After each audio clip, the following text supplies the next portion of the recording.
Welcome back, friends. This week we are reading a request that I got in a comment. Why don't you read more Lord Dunsany?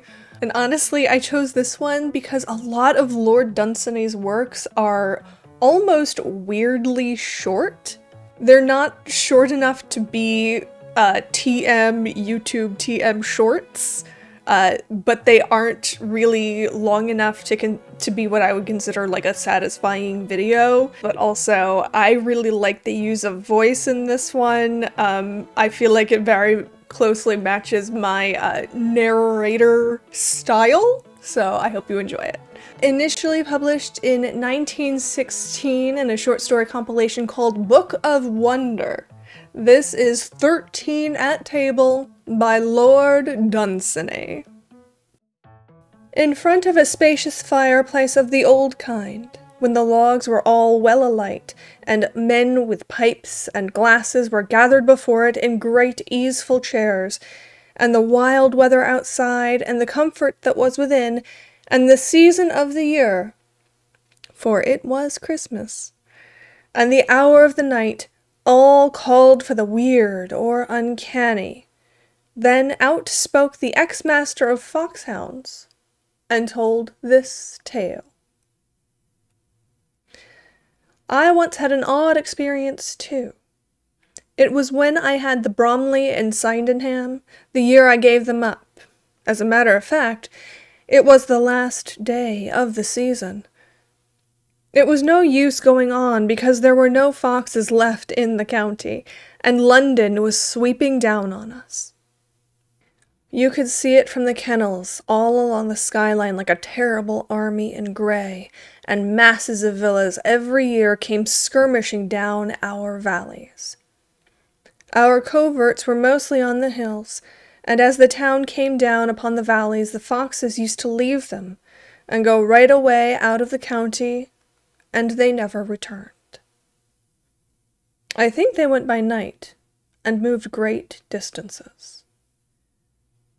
Well, it was early April, and we had drawn blank all day, and at the last draw of all, the very last of the season, we found a fox. He left the covert with his back to London and its railways and villas and wire, and slipped away toward the chalk country and open Kent. I felt as I once felt as a child on one summer's day when I found a door in a garden where I played left luckily ajar, and I pushed it open, and the wide lands were before me and waving fields of corn. We settled down into a steady gallop, and the fields began to drift by under us, and a great wind arose full of fresh breath. We left the clay lands where the bracken grows and came to a valley at the edge of the chalk. As we went down into it, we saw the fox go up the other side like a shadow that crosses the evening, and glide into a wood that stood at the top. We saw a flash of primroses in the wood, and we were off out onto the other side, hounds hunting perfectly and the fox still going absolutely straight. It began to dawn on me then that we were in for a great hunt. I took a deep breath when I thought of it. The taste of the air of that perfect spring afternoon as it came to one galloping, and the thought of a great run were together like some old rare wine. Our faces now were to another valley. Large fields led down to it, with easy hedges. At the bottom of it, a bright blue stream went singing, and a rambling village smoked. The sunlight on the opposite slopes danced like a fairy, and all along the top old woods were frowning, but they dreamed of spring. The field had fallen off and were far behind, and my only human companion was James, my old first whip, who had a hound's instinct, and a personal animosity against a fox that even embittered his speech.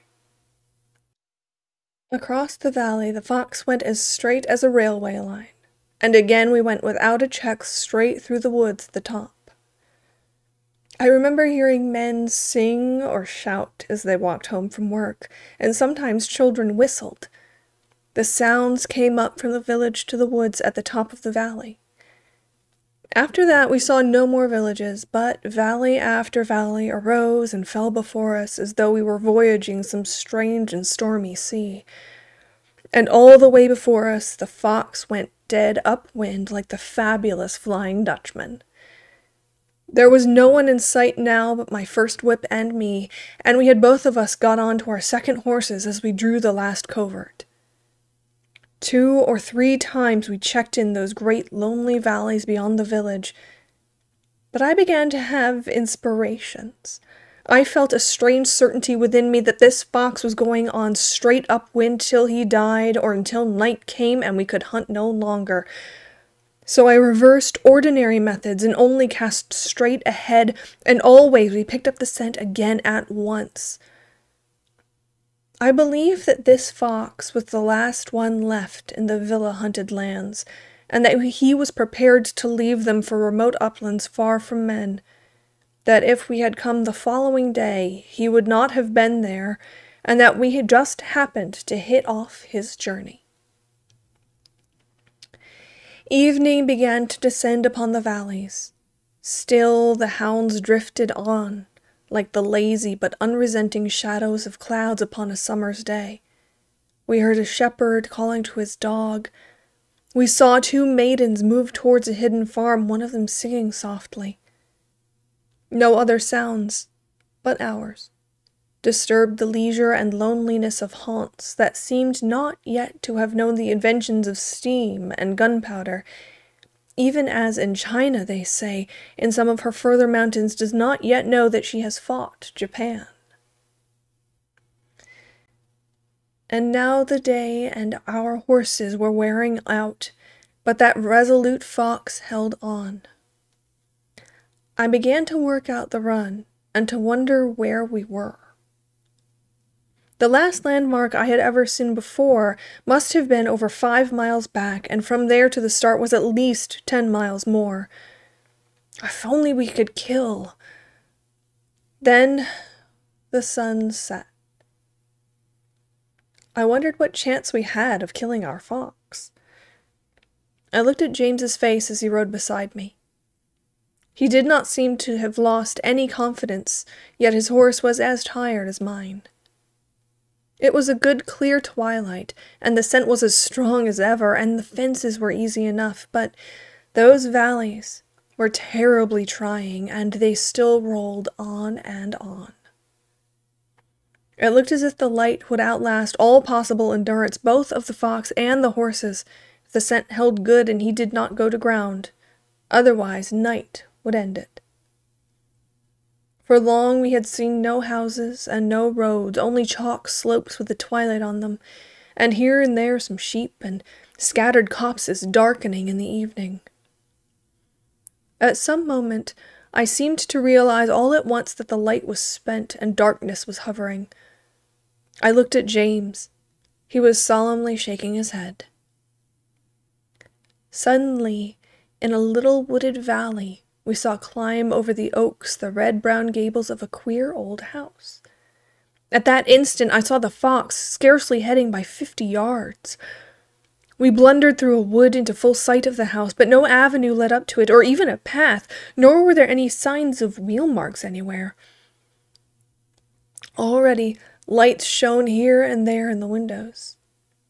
We were in a park, and a fine park, but unkempt beyond credibility. Brambles grew everywhere.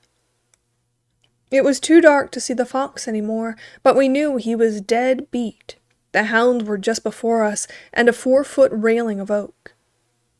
I shouldn't have tried on a fresh horse at the beginning of a run, but here was a horse near his last gasp. But what a run! An event standing out in a lifetime, and the hounds close up on their fox, slipping into the darkness as I hesitated. I decided to try it. My horse rose about 8 inches and took it fair with his breast, and the log oak flew into handfuls of wet decay, rotten with years. And then we were on a lawn, and at the far end of it the hounds were tumbling over their fox. Fox, hounds, and light were all done together at the end of a 20-mile point. We made some noise then, but nobody came out of the queer old house. I felt pretty stiff as I walked round to the hall door with the mask and the brush, while James went with the hounds and the 2 horses to look for the stables. I rang a bell marvelously encrusted with rust, and after a long while the door opened a little way, revealing a hall with much old armor in it, and the shabbiest butler that I have ever known. I asked him who lived there. Sir Richard Arlen. I explained that my horse could go no further for the night, and I wished to ask Sir Richard Arlen for a bed for the night. "Oh, no one comes here, sir," said the butler. I pointed out that I had come. "I don't think it would be possible, sir," he said. This annoyed me, and I asked to see Sir Richard and insisted until he came. Then I apologized and explained the situation. He looked only 50, but a varsity order on the wall with the date of the early 70s made him older than that. His face had something of the shy look of the hermit. He regretted that he had not room to put me up. I was sure that this were untrue. Also, I had to be put up there. There was nowhere else within miles, so I almost insisted. Then, to my astonishment, he turned to the butler and they talked it over in an undertone. At last, they seemed to think that they could manage it, though clearly with reluctance. It was by now 7 o'clock, and Sir Richard told me he dined at 7:30. There was no question of clothes for me other than those I stood in, as my host was shorter and broader. He showed me presently to the drawing-room, and there he reappeared before 7:30 in evening dress and a white waistcoat. The drawing-room was large and contained old furniture, but it was rather worn than venerable. An Aubusson carpet flapped about on the floor, the wind seemed momentarily to enter the room, and old draughts haunted corners. The stealthy feet of rats that were never at rest indicated the extent of the ruin that time had wrought in the wainscot. Somewhere, far off, a shutter flapped to and fro. The guttering candles were insufficient to light so large a room. The gloom that these things suggested was quite in keeping with Sir Richard's first remark to me after he entered the room. "I must tell you, sir, I have led a wicked life, oh, a very wicked life." Such confidences from a man much older than oneself after one has known him for half an hour are so rare that any possible answer merely does not suggest itself. I said rather slowly, "Oh, really?" And chiefly to forestall another such remark, I said, "What a charming house you have." "Yes," he said. "I have not left it for nearly 40 years, since I left the varsity. One is young there, you know, and one has opportunities. But I make no excuses. And the door, slipping its rusty latch, came drifting on the draught into the room, and the long carpet flapped, and the hangings upon the walls, and then the draught fell rustling away, and the door slammed to again. "Ah, Marianne," he said, "we have a guest tonight, Mr. Linton. This is Marianne Gibb." And everything became clear to me. "Mad," I said to myself, for no one had entered the room.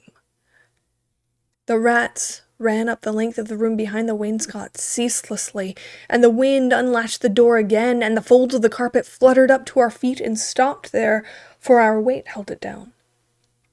"Let me introduce Mr. Linton," said my host. "Lady Mary Erringer." The door slammed back again. I bowed politely. Even had I been invited, I should have humored him, but it was the very least that an uninvited guest could do. This kind of thing happened 11 times. The rustling, the fluttering of carpet and footsteps of rats, and the restless door, and then the sad voice of my host introducing me to phantoms. Then, for some while we waited, while I struggled with the situation, conversation flowed slowly. And then, again the draught came trailing up the room, while the flaring candles filled it with hurrying shadows. "Ah, late again, Cicely," said my voice in his soft, mournful way. "Always late, Cicely." Then I went down to dinner with that man and his mind and the 12 phantoms that haunted it. I found a long table with fine old silver on it, and places laid for 14. The butler was now in evening dress. There were fewer draughts in the dining room. The scene was less gloomy there. "Will you sit next to Rosalind at the other end?" Richard said to me. "She always takes the head of the table." I wronged her most of all. I said, "I should be delighted." I looked at the butler closely, but never did I see by any expression of his face or by anything that he did any suggestion he waited upon less than 14 people in the complete possession of all their faculties. Perhaps a dish appeared to be refused more often than taken, but every glass was equally filled with champagne. At first I found little to say, but when Sir Richard, speaking from the far end of the table, said, "You are tired, Mr. Linton," I was reminded that I owed something to a host upon whom I had forced myself. It was excellent champagne, and with the help of a second glass, I made the effort to begin a conversation with a Miss Helen Arrold, for whom the place upon one side of me was laid. It came more easy to me very soon. I frequently paused in my monologue, like Mark Antony, for a reply, and sometimes I turned and spoke to Miss Rosalind Smith. Sir Richard, on the other end, talked sorrowfully on. He spoke as a condemned man might speak to his judge, and yet somewhat as a judge might speak to one that he once condemned wrongly. My own mind began to turn to mournful things. I drank another glass of champagne, but I was still thirsty. I felt as if all the moisture in my body had been blown away over the downs of Kent by the wind which we had galloped. Still, I was not talking enough. My host was looking at me. I made another effort. After all, I had something to talk about. 20 Mile Point is not often to be seen in a lifetime, especially south of the Thames. I began to describe the run to Rosalind Smith. I could see then that my host was pleased. The sad look in his face gave a kind of flicker, like mist upon the mountains on a miserable day when a faint puff comes from the sea and the mist would lift if it could. And the butler refilled my glass very attentively. I asked her first if she hunted, and paused, and began my story. I told her where we had found the fox, and how fast and straight he had gone, and how I had got through the village by keeping to the road, while the little gardens and wire, and then the river had stopped the rest of the field. I told her the kind of country we had crossed, and how splendid it looked in the spring, and how mysterious the valleys were as soon as the twilight came, and what a glorious horse I had, and how wonderfully he went. I was so fearfully thirsty after that great hunt that I had to stop for a moment now and then, but I went on with my description of that famous run, for I had warmed to the subject, and after all there was nobody to tell of it but me, except my old whipper-in, and the fellow's probably drunk by now, I thought. I described to her minutely the exact spot in the run at which it had come to me clearly that this was going to be the greatest hunt in the whole history of Kent. Sometimes I forgot incidents that had happened as one well may in the run of 20 miles, and then I had to fill in gaps by inventing. I was pleased to be able to make the party go off well by means of my conversation, and besides that, the lady to whom I was speaking was extremely pretty. I do not mean in a flesh and blood kind of way, but there were little shadowy lines about the chair beside me that hinted at an unusually graceful figure when Miss Rosalind Smith was alive. and I began to perceive that what I first mistook for the smoke of guttering candles and a tablecloth waving in the draught was in reality an extremely animated company who listened, and not without interest, to my story of by far the greatest hunt that the world has ever known. Indeed, I told them I would confidently go further and predict that never in the history of the world would there be such a run again. Only my throat was terribly dry.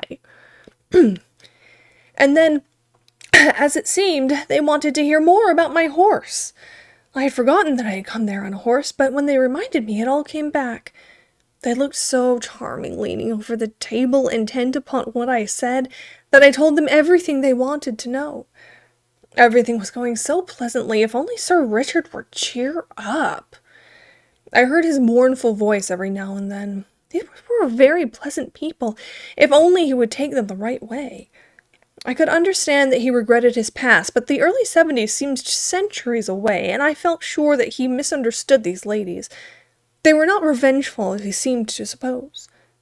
I wanted to show him how cheerful they really were, and so I made a joke, and they laughed at it, and then I chaffed them a little bit, especially Rosalind, and nobody resented it in the very least. And still Sir Richard sat there with that unhappy look, like one that has ended weeping because it is in vain, and not the consolation even of tears. We had been a long time there, and many of the candles had burned out, but there was light enough. I was glad to have an audience for my exploit, and being happy myself, I was determined Sir Richard should be. I made more jokes, and they still laughed good-naturedly. Some of the jokes were a little broad, perhaps, but no harm was meant. And then, I do not wish to excuse myself, but I had had a harder day than I had ever had before, and without knowing it, I must have been completely exhausted. In this state, the champagne had found me, and what would have been harmless at any other time must somehow have got the better of me when quite tired out. Anyhow, I went too far, made some joke, I cannot in the least remember what, that suddenly seemed to offend them. I felt all at once a commotion in the air. I looked up and saw they had all risen from the table and were sweeping toward the door. I had not time to open it, but it blew open on a wind. I could scarcely see what Sir Richard was doing because only 2 candles were left. I think the rest blew out when the ladies suddenly arose. I sprang up to apologize, to assure them, and then a fatigue overcame me, as it had overcome my horse at that last fence. I clutched at the table, but the cloth came away, and then I fell. The fall, and the darkness on the floor, and the pent-up fatigue of the day overcame me, all 3 together. The sun shone over glittering fields, and in at a bedroom window, and thousands of birds were chanting to the spring, and there I was, in an old 4-poster bed in a quaint old panelled bedroom, fully dressed, and wearing my long, muddy boots. Someone had taken my spurs, and that was all. For a moment, I failed to realize, and then it all came back, my enormity and the pressing need of an abject apology to Sir Richard. I pulled an embroidered bell rope until the butler came. He came in perfectly cheerful and indescribably shabby. I asked him if Sir Richard was up, and he said he had just gone down, and told me to my amazement that it was 12 o'clock. I asked to be shown in to Sir Richard at once. He was in his smoking room. "Good morning," he said, cheerfully, the moment I went in. I went directly to the matter at hand. "I fear that I insulted some ladies in your house," I began. "You did indeed," he said. "You did indeed." And then he burst into tears and took me by the hand. "How can I ever thank you?" he said to me then. "We have been 13 at table for 30 years, and I never dared to insult them because I had wronged them all. And now you have done it, and I know they will never dine here again." and for a long time he still held my hand. Then he gave it a grip and a kind of a shake, which I took to mean goodbye, and I drew my hand away and left the house. And I found James in the stables with the hounds and asked him how he had fared, and James, who was a man of very few words, said he could not rightly remember. And I got on my spurs from the butler and climbed onto my horse, and slowly we rode away from that queer old house, and slowly we wended home, for the hounds were footsore but happy, and the horses were tired still. And when we recalled that the hunting season was ended, we turned our faces to spring, and thought of the new things that try to replace the old. And that very year I heard, and have often heard since, of dances and happier dinners at Sir Richard Arlen's house. The end.